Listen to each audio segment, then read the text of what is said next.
Have you ever walked into a city where the walls are made of earth, and the ground beneath your feet still remembers the footsteps of kings?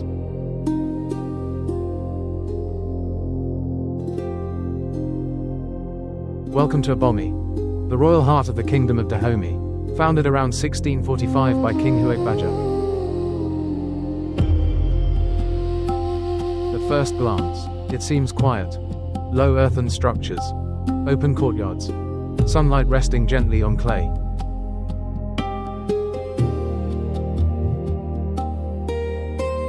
But this was once a sacred capital, a city enclosed by defensive walls nearly 10 kilometers long, a political and spiritual center that commanded the region for more than 2 centuries.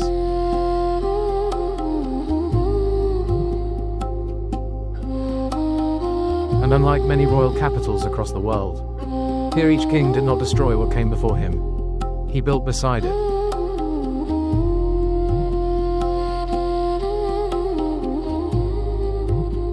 Generation after generation, palace after palace, the ceremonial timeline in architecture began to unfold.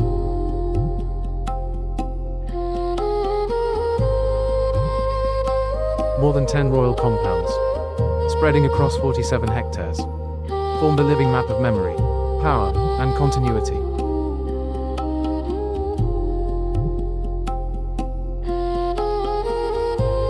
The walls you see are made from earth, clay mixed with palm oil and laterite, a material both fragile and eternal.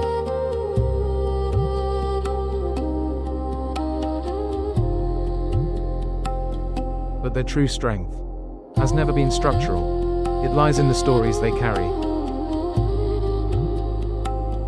Every bas-relief is a royal signature. Look closely. You are not seeing decoration.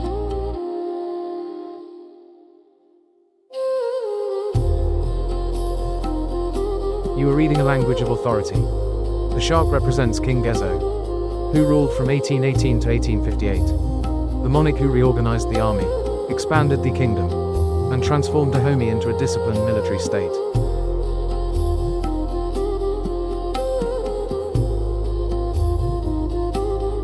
The lion stands for King Agojie, a symbol of vigilance and royal dominance. The buffalo speaks of strength, endurance, and unstoppable force.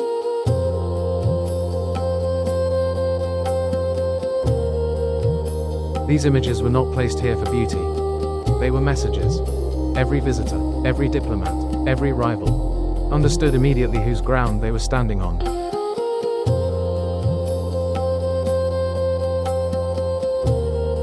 At the center of the palace complex stood the Agojie, the royal audience courtyard. This was not simply a gathering space.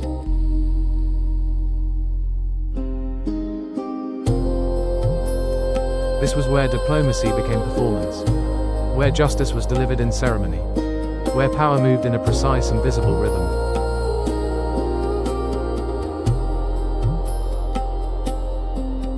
Royal protocol followed strict choreography. Every step had meaning, every gesture had rank.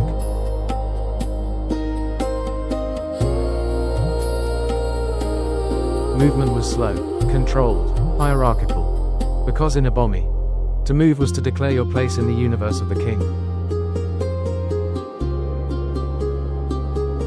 And not far from these courtyards lived one of the most extraordinary military forces in world history, the Agojie.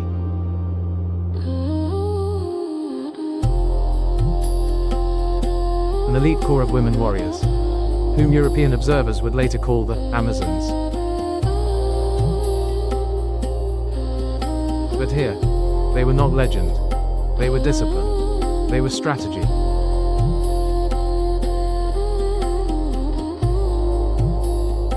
They were the backbone of Dahomey's military power, trained from a young age, bound by absolute loyalty to the throne, feared across the region.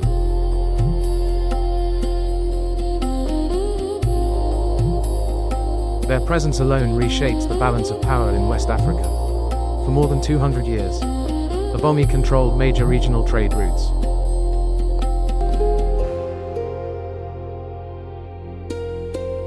Its wealth was not measured in gold reserves or monumental stone. It was measured in tribute, in textiles, in crafted weapons, in agricultural production, and in human lives.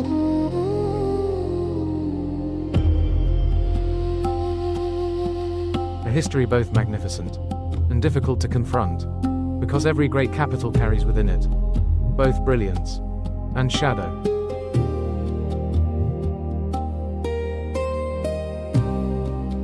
Then came the year 1892. French colonial forces advanced on the kingdom.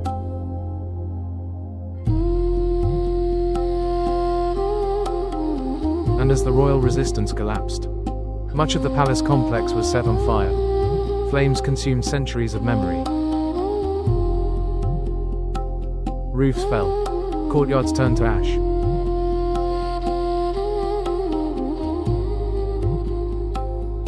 Royal objects disappeared into smoke and exile. What we see today is both original and restored. It is not a frozen ruin.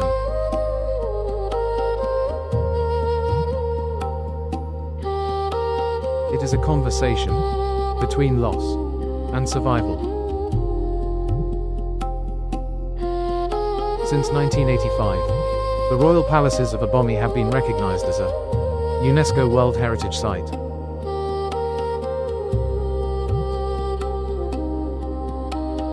But this is not simply a museum, because in Abomey, the earth itself is an archive. Every rainy season repairs and reshapes the walls. Every dry season reveals the textures again. The city continues to breathe.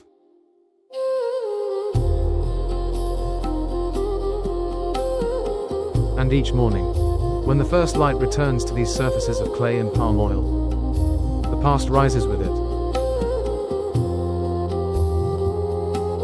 Not in the form of armies, not in the authority of a throne, but in memory, in identity.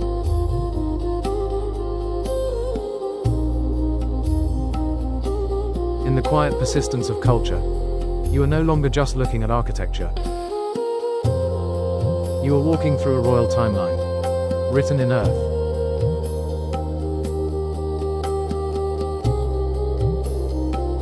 You are standing in a place where power was performed, where symbols spoke louder than words, where women commanded armies,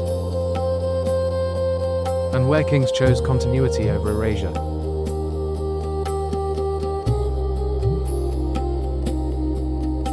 So the next time you see a wall of clay, ask yourself, how many generations does it hold? How many ceremonies? How many decisions that changed the course of a kingdom?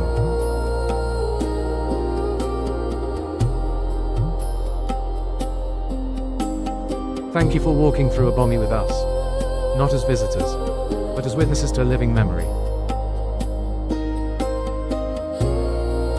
Subscribe, and continue the journey into the architecture of time. Clapperboard.